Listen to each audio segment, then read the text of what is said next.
The wrench felt like an extension of his own hand, a cold, heavy piece of steel that knew its purpose better than he knew his own. Leo turned the bolt, the groan of the metal a familiar song in the quiet solitude of the garage. It was 3 years since the world had collapsed, and this garage was the world he had built from the rubble. It smelled of motor oil, spent gasoline, and the metallic tang of old tools. The air was thick with the ghosts of forgotten journeys and the promise of repaired ones. For him, it was just a place to hide. A place where the grease on his hands and the grime on his coveralls were a uniform of invisibility. He remembered her laugh. It was not a sound of joy, but a sharp, polished weapon she had used to carve him up that final day.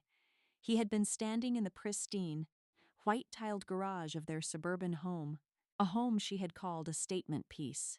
He had just finished a full-engine rebuild on a vintage muscle car, a passion project, his hands stained black, his face smudged. She had walked in, dressed for a charity luncheon, her heels clicking in impatient rhythm on the immaculate floor. Her eyes, once full of what he had mistaken for love, had scanned him with a look of pure, undiluted pity. "Look at you," she had said, the words dripping with a venomous sweetness. "Still playing with your greasy toys, Leo.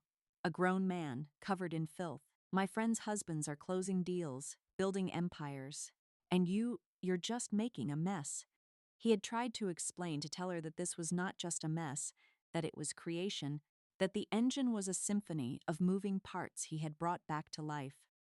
But the words had died in his throat, choked by the finality in her gaze. The laugh that followed was the killing blow. It was short, sharp, and utterly dismissive. It echoed in the sterile space, bouncing off the polished tool chests and the imported tile, telling him everything he needed to know. He was not enough. His passion was a filthy hobby. His life, in her eyes, was a failure. The divorce papers had been the formal notice of what that laugh had already declared. Isabella had taken the house, most of the money, and all of his confidence. He had walked away with his tools, the old muscle car he'd been working on, and the echo of that laugh branded into his soul. He had driven until the city lights faded in his rearview mirror, landing in this small, forgotten town where no one knew his name or the name of the woman who had broken him. He had bought this old, dilapidated service station for a pittance and named it simply Leo's Garage. He did not build empires, he fixed broken things. It felt appropriate. A pair of headlights cut through the evening gloom, pulling him from the memory. They swept across the cluttered interior of the garage before the vehicle, a modest sedan, sputtered and died right in front of the bay doors. A plume of steam hissed from under the hood, billowing into the cool night air like a weary sigh. Leo wiped his hands on an already blackened rag and watched as the driver's side door opened. A woman stepped out, her silhouette framed by the dying light. Even from a distance, he could see the tension in her shoulders. She walked towards the garage, her steps hesitant.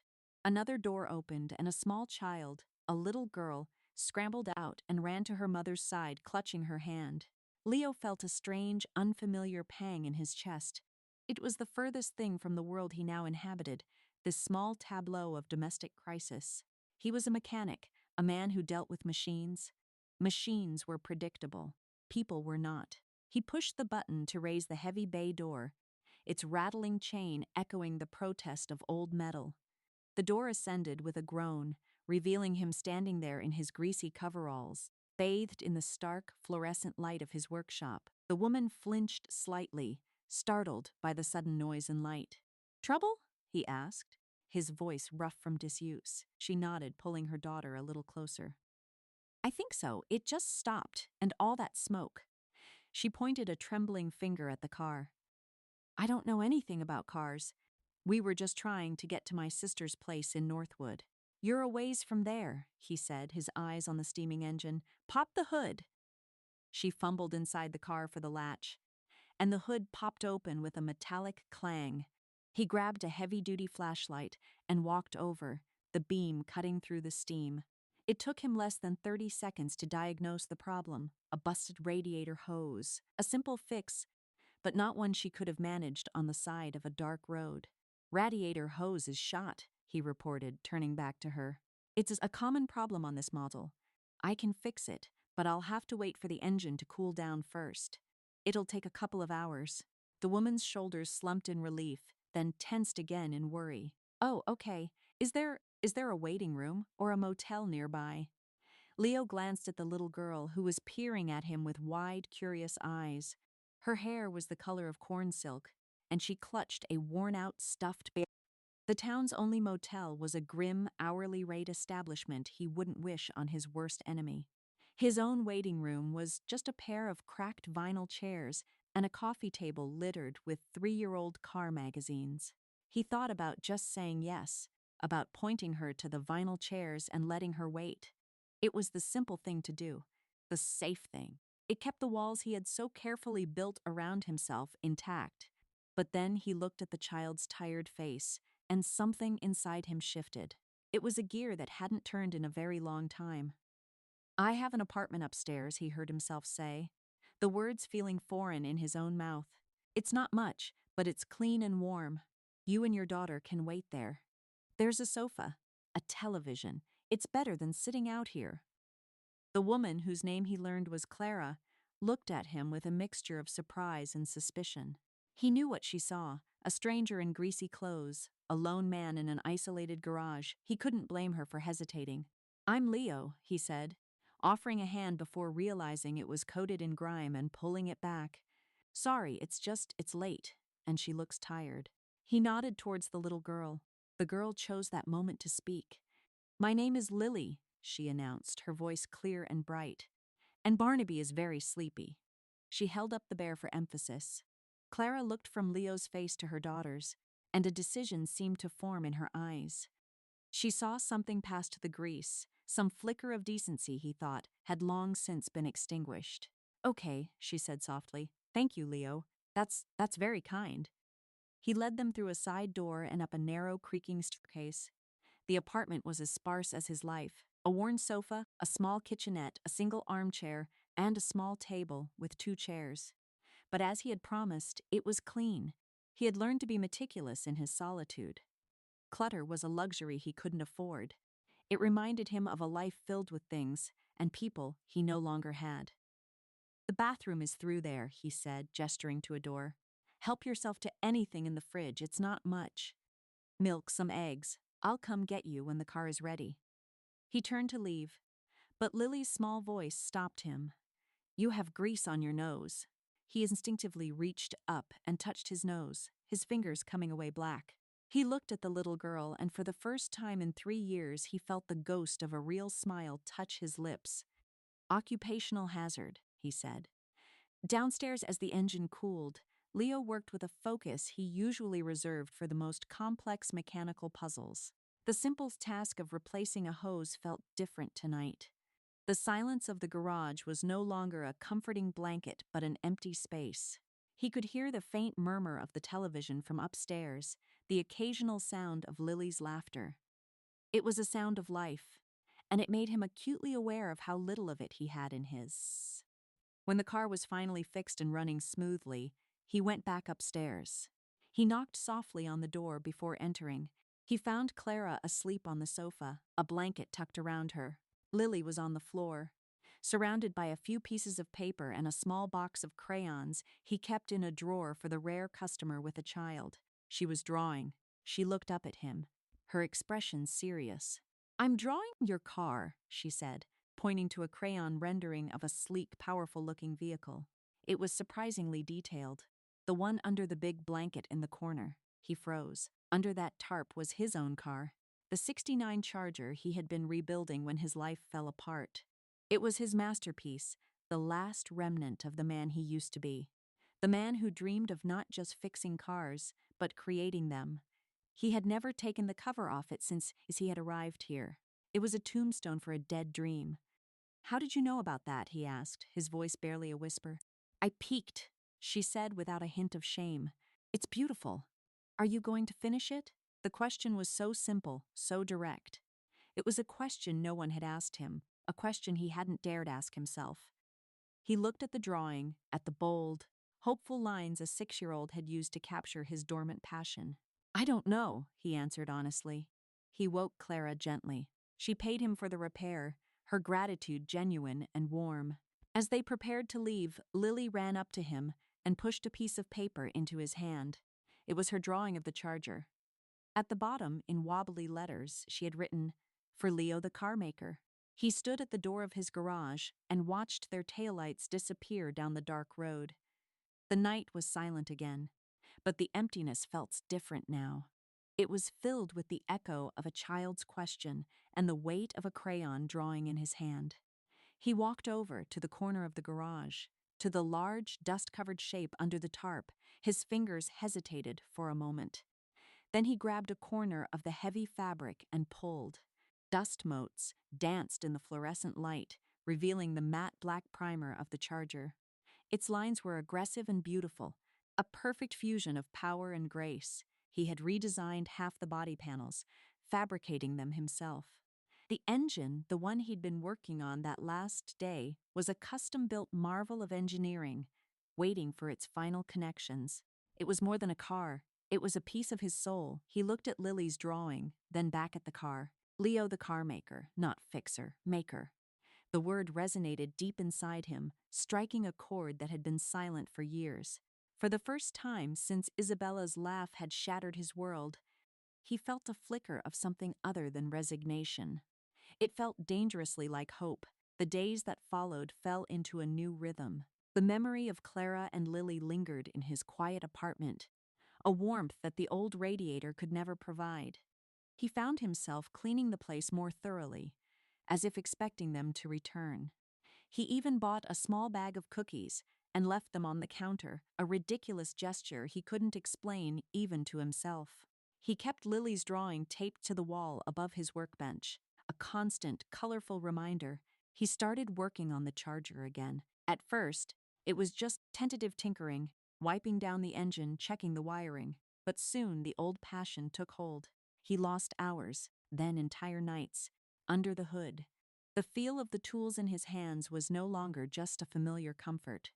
It was a reconnection to a part of himself he thought was dead. He wasn't just fixing something broken.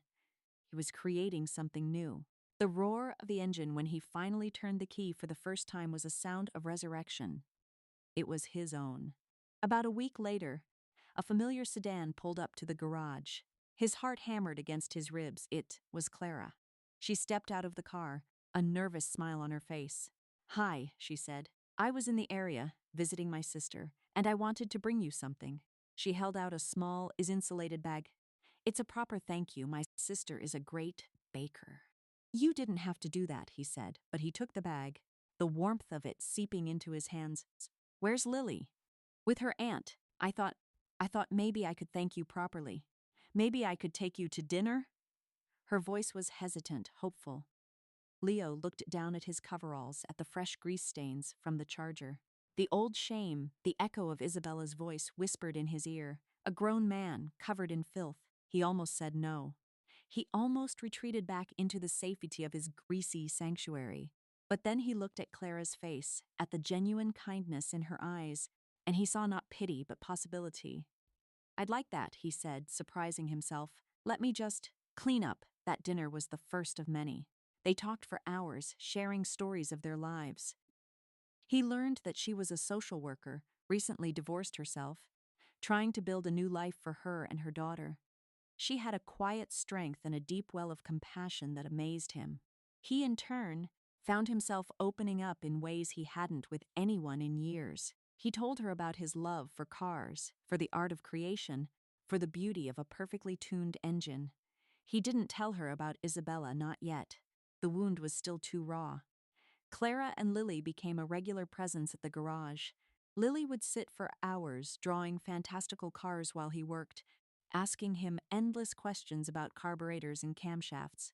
She seemed to understand, in a way no adult ever had, that what he did was a form of magic. Clara would bring him coffee or lunch, her presence a quiet, steadying force. They were carving out a small space of happiness in the wreckage of their past lives. One evening, while they were sitting in his apartment, sharing a simple meal of pasta he had cooked, she asked the question he had been dreading. "What happened, Leo?" she asked gently.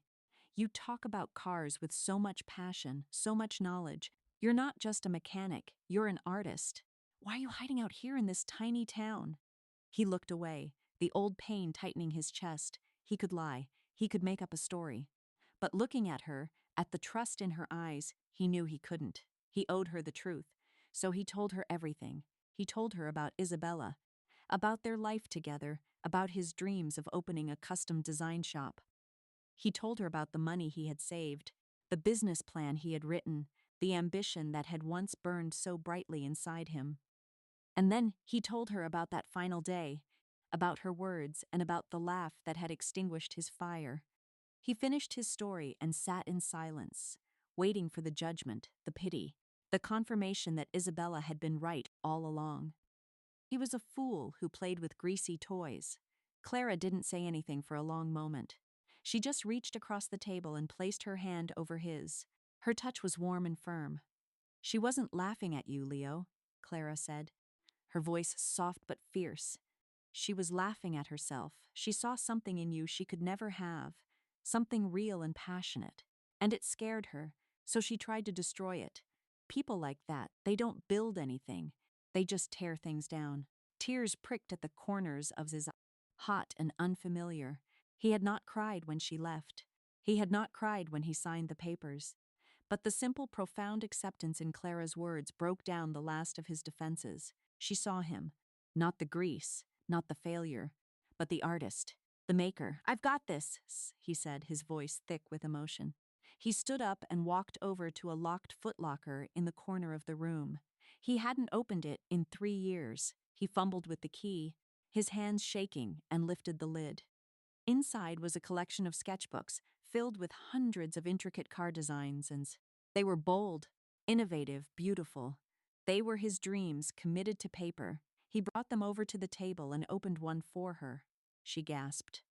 The pages were filled with concepts that were years ahead of their time, sketches that blended classic aesthetics with futuristic technology.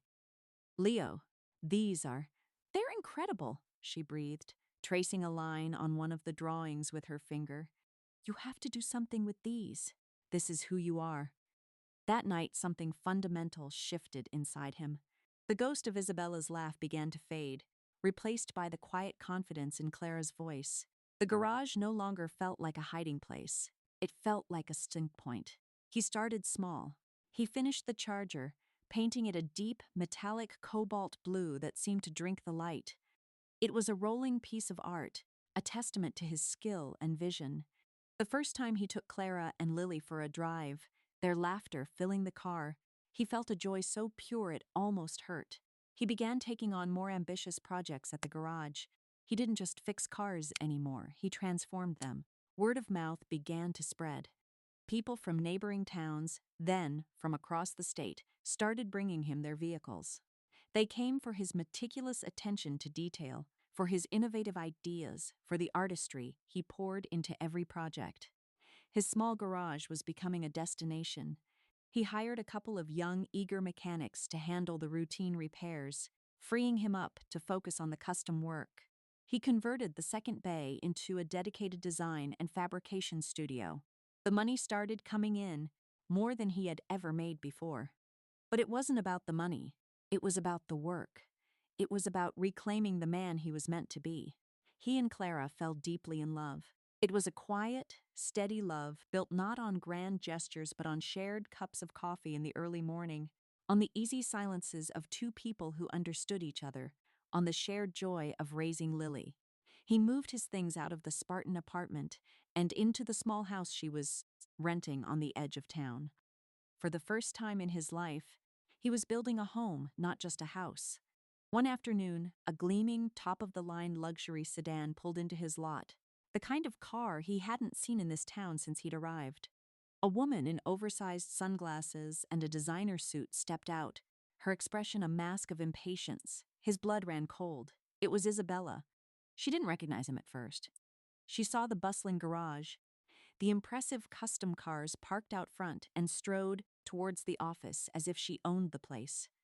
One of his young mechanics intercepted her. "Can I help you, ma'am?" "My car is making a strange noise," she said. her voice as clipped and dismissive as he remembered. I need someone to look at it, the best. Someone I don't have time for amateurs. Just then Leo walked out of the fabrication studio, wiping his hands on a rag. He had been welding and wore a leather apron over his clean work shirt and jeans. He wasn't covered in grease, but he was a man at work. Their eyes met, her jaw dropped. The mask of bored superiority crumbled, replaced by utter disbelief. Leo? She breathed. Isabella, he said, his voice even. The old fear, the old shame was gone. He felt nothing but a distant, clinical curiosity. What are you doing here? This is your place, she stammered, gesturing vaguely at the thriving business around them. It is, he said simply. Her eyes narrowed, the disbelief curdling into something else. The old familiar scorn. Well, look at you. You finally managed to turn your little hobby into a real business. How quaint. She ran a dismissive eye over his workshop. Still playing with greasy toys, I see. Just more of them now. It was almost the same line she had used years ago, but this time it had no power. The words were hollow, pathetic. They bounced off the armor of his newfound self-worth and fell harmlessly to the ground. Before he could respond, the office door opened and Clara stepped out, holding a thermos of coffee for him. Lily skipped out behind her, running straight to Leo and throwing her arms around his legs. Daddy, can we go to the park after you're done? Lily asked, looking up at him with adoration. Leo smiled and ruffled her hair. You bet we can, sweetie. He looked up at Clara, and the love that passed between them was a palpable thing, warm and bright and real. He was no longer a man hiding in the shadows. He was a father, a partner, a creator. Isabella stared at them, at this family, at this life he had built without her. Her face, for a fleeting moment, was a canvas of raw, ugly envy. She saw his success, but more than that she saw his happiness, a happiness he had never found with her.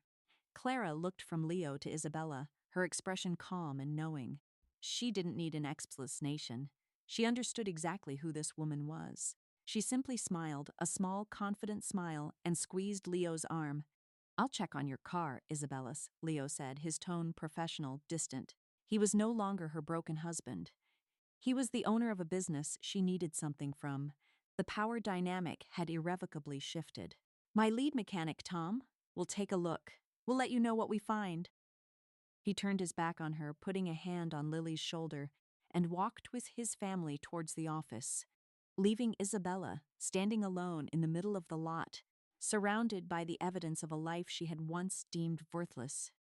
The sound of her expensive, malfunctioning car was the only answer to her silent shock. He didn't look back. There was nothing there for him anymore. The ghosts of the past had finally been laid to rest, not by revenge, but by a life well lived. That encounter, which should have been a moment of painful confrontation, was instead a confirmation. It was the closing of a book he hadn't realized he was still carrying. He had spent 3 years defined by Isabella's perception of him. Now, her opinion was nothing more than irrelevant noise. His life was full, his work was meaningful, and his heart was whole. The business, which he officially named Aurelius Automotive, after his grandfather, a craftsman who had taught him the value of working with his hands, continued to grow at an astonishing rate. His designs, which had once been confined to sketchbooks in a locked footlocker, were now being brought to life. They were more than just custom cars. They were bespoke works of art. Each vehicle was a unique reflection of its owner's personality, filtered through Leo's singular vision. He blended old-school craftsmanship with cutting-edge technology, creating machines that were both beautiful and brutally efficient. A feature in a niche automotive blog was the first spark. It praised his sculptural approach to engineering and showcased the cobalt blue Charger. That spark ignited a fire. Major magazines came calling, then television shows dedicated to car culture. Leo, the man who had hidden from the world, found himself uncomfortably in the spotlight. Clara was his rock through it all. She handled the business side of things with a quiet competence that astounded him, managing the press, the finances, and the ever-growing list of clients. She helped him navigate this new world, reminding him to stay true to the work, not the hype. They bought a piece of land a few miles out of town, Nestled in a grove of old oak trees, he designed the house himself, a modern structure of glass, steel, and warm wood that seemed to grow out of the landscape. He built a new, state-of-the-art workshop on the property, a place where he could create without distraction. It was a cathedral of creation, a long way from the greasy, cramped garage where he had started over. He and Clara married in a simple ceremony on the land where their house would be built, with Lily as the flower girl, tossing petals of black-eyed Susans. Their vows were simple, honest promises whispered under the open sky. It was a commitment not just to each other, but to the life they had built together from scratch. 3 years after Isabella had stood in his dusty lot, the name Aurelius Automotive was synonymous with excellence. Leo was no longer just a mechanic or an artist, he was an icon in the automotive world. His client list included tech billionaires, movie stars, and serious collectors from around the globe. They didn't just come to him for a car, they came for a piece of his vision, his integrity. One crisp autumn morning, Isabella sat in a chic, minimalist cafe in the heart of the city. It was the kind of place she frequented, a place to see and be seen.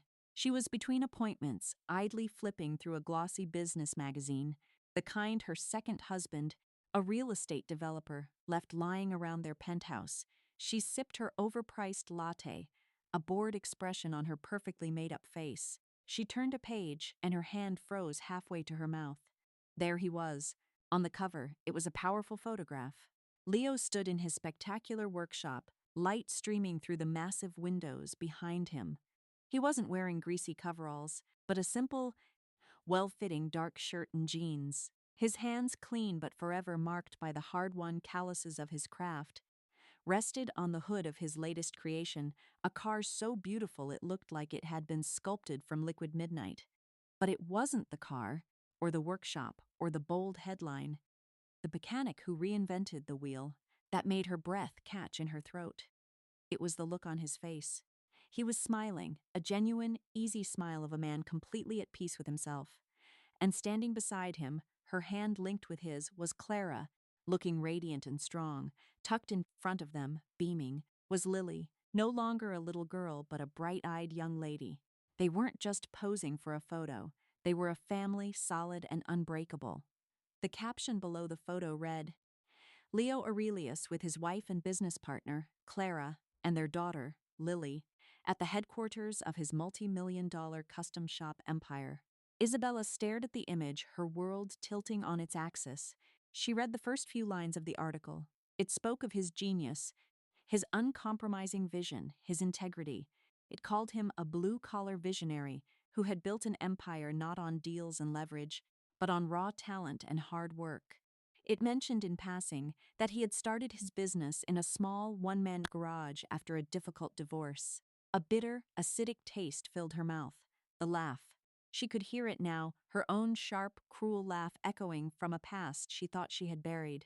She had intended for it to be an epitaph for his sad little dreams. Instead, it had been a starting gun. She had thought she was casting him out into the darkness, but she had only pushed him into the light. She looked at the woman in the photograph, at Clara. She saw no judgment in her eyes, only love and pride. She saw a partner, an equal. She saw everything she had never been, and never could be. She saw the quiet strength that had rebuilt the man she had so carelessly broken. Isabella snapped the magazine shut, the sound like a gunshot in the quiet cafe. A few heads turned her way. Her hands were shaking. The life she had so carefully constructed, the world of status and appearance, suddenly felt fragile and fake, a hollow shell. He hadn't just succeeded in spite of her. He had succeeded because he had escaped her. His empire wasn't built on money. It was built on a foundation of authenticity she could never comprehend. She had laughed at the grease on his hands, never realizing it was the mark of a creator, while her own perfectly manicured hands had never built a single thing of lasting value. She had lost. She just hadn't known it until this very moment. Miles away, the man on the cover of the magazine was not thinking about empires or accolades. Leo was on his back, sliding out from under a vintage pickup truck on a wheeled creeper, not one of his high-end client projects, but a beat-up old Ford that belonged to Mr. Hessens, an elderly farmer who had been one of his first customers back at the old garage. The truck's transmission was shot, and Mr. Henderson couldn't afford a new one, let alone the labor costs at a normal shop. Leo had towed the truck to his personal workshop. He had spent the afternoon rebuilding the transmission himself, his hands once again covered in a familiar, honest layer of grease. He wasn't Leo Aurelius, the automotive icon right now. He was just Leo, the mechanic, helping a neighbor. The massive door to the workshop slid open and Lily walked in, carrying a glass of lemonade. She was 12 now, with her mother's kind eyes and his own stubborn curiosity. "How's it going, Dad?" she asked, crouching down beside him. "Almost there," he said, sitting up and taking the glass. The cold, sweet liquid was the best thing he had ever tasted. "Just a few more bolts. Thanks, sweetie. Mom says dinner is in 20 minutes. She's making your favorite." "I'll be there," he promised. She didn't leave. Instead, she looked at the complex array of gears and parts laid out on his workbench. "Can you show me again how the planetary gear set works?" she asked. A wide, warm smile spread across Leo's face. He put down the lemonade and picked up a rag, wiping the worst of the grease from his hands. He gestured for her to come closer and began to explain the intricate dance of the sun gear, the planets, and the ring gear, his voice filled with the same passion he'd had as a young man tinkering in his parents' garage. He was passing on his knowledge, his love for the craft, to the person who mattered most in the world. Later that evening, the three of them sat around the dinner table in the house he had designed. Through the large glass windows, the sun was setting over the oak trees, painting the sky in hues of orange and purple. The sound of their quiet conversation and easy laughter filled the warm space. Clara reached across the table and took his hand. He looked at her, at the woman who had seen a king in a man dressed in greasy rags, and his heart was so full he thought it might burst. He looked at Lily, who was excitedly telling a story about her science class, her face alive with intelligence and joy. This was his empire. It wasn't the magazine covers or the celebrity clients or the multi-million-dollar price tags on his creations. It was this table, this family, this love. It was a life built not of steel and chrome, but of kindness, trust, and second chances. The grease on his hands had never been a sign of failure. It was the ink with which he had written his real story, and it was a masterpiece.